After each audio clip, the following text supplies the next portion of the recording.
All three readings of today focus on what it means to be a disciple of Jesus.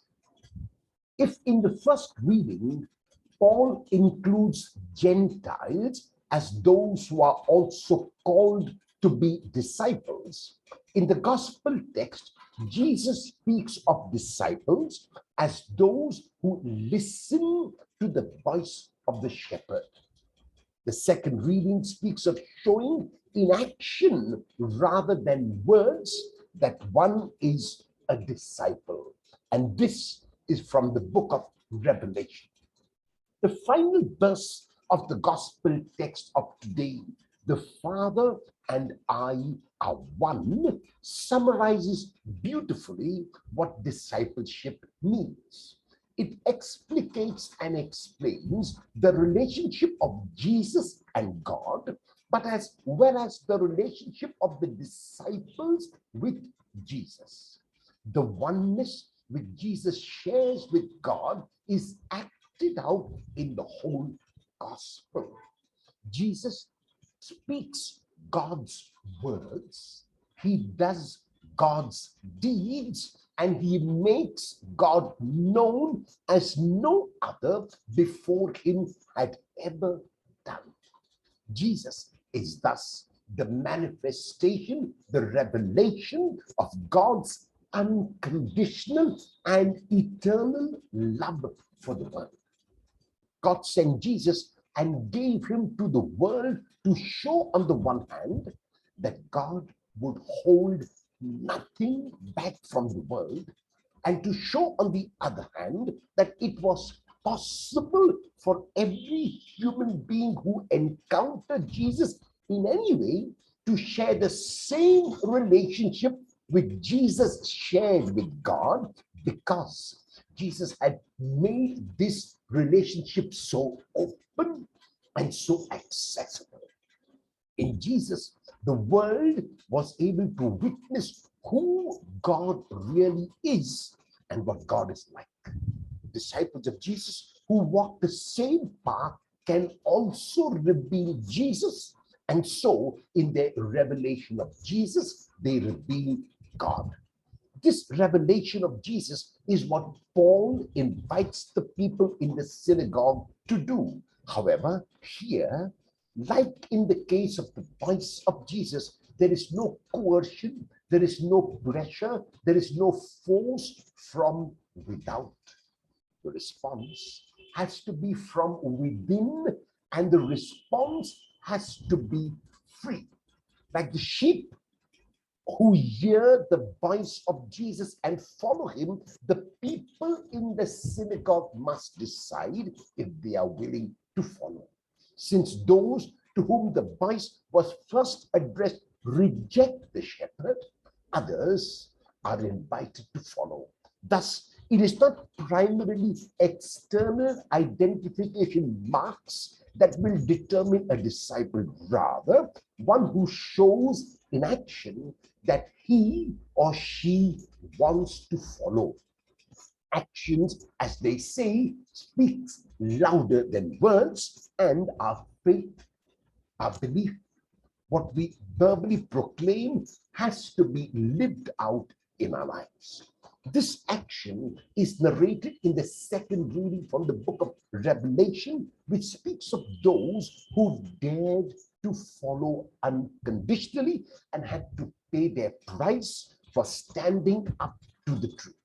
These people are from every nation, every tribe, and every language, which is a clear indication that discipleship is not exclusive nor determined by one's background, but by having the courage to follow the truth, even in the face of challenges, even in the midst of odds. These are the ones who have undergone all kinds of persecution and maltreatment and have persevered. They have shown, not only in words, but also in actions, what it means to be a disciple of Jesus. They have been obedient to the voice of the Good Shepherd. They have listened to that voice attentively and they have followed that voice. Thus, the discipleship as brought out in the readings of today is not merely a matter of saying, Lord, Lord. It concerns living out this confession that I make.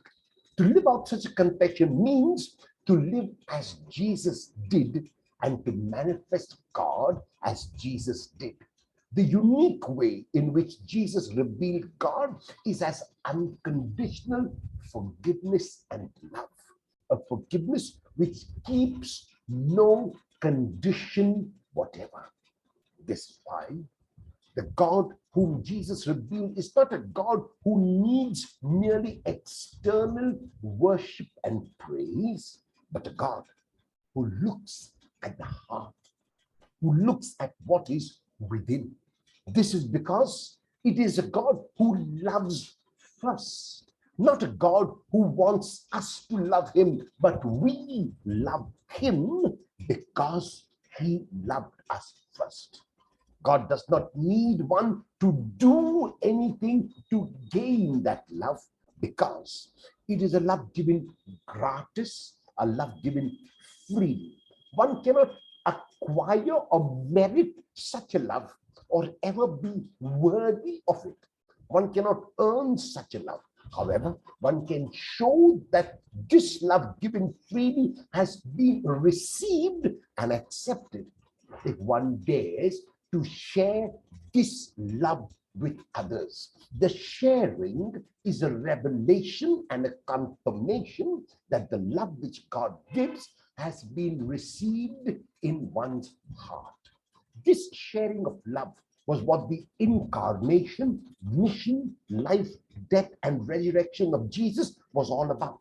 Jesus realized that the best way, the most tangible way, the most practical way to show God's love for the world was through becoming an integral part of creation. In Jesus, this love reached the highest point and was manifested as pure, unadulterated love. It was a love that was shown not only when things were going well, but also a love that was given when the love was rejected, as is evident when Jesus was on the cross. The multitude from every nation, tribe, and language that followed the Lamb realized this. And this is why they too were able to go through the great ordeal and withstand all kinds of persecution. Thus, like Jesus, they too revealed God, and thus, like Jesus, they too were able to see the face of God and stand before God. The world today is hungering for such a love. There is too much of hate, indifference, apathy, and coldness. There is too much of parochialism and separation. There is too much of one group against another. There is too much of selfishness and self-centeredness. Those of us who profess to be disciples of Jesus are challenged through the readings of today to bring about this change that is needed. We have to dare, like Jesus and the first Christian community, to first open our hearts to receive that unconditional forgiveness and love which God wants to pour into it. And then we need to share that love with others to show that we have indeed received that love. When we do this, when we make no distinction between nation, race, tribe, and language, when we do not discriminate between them and us, then we are invited to partake of that gracious love of God made manifest and revealed in Jesus. With you, who profess to be a disciple of Jesus, share that love with at least one person outside of your family today.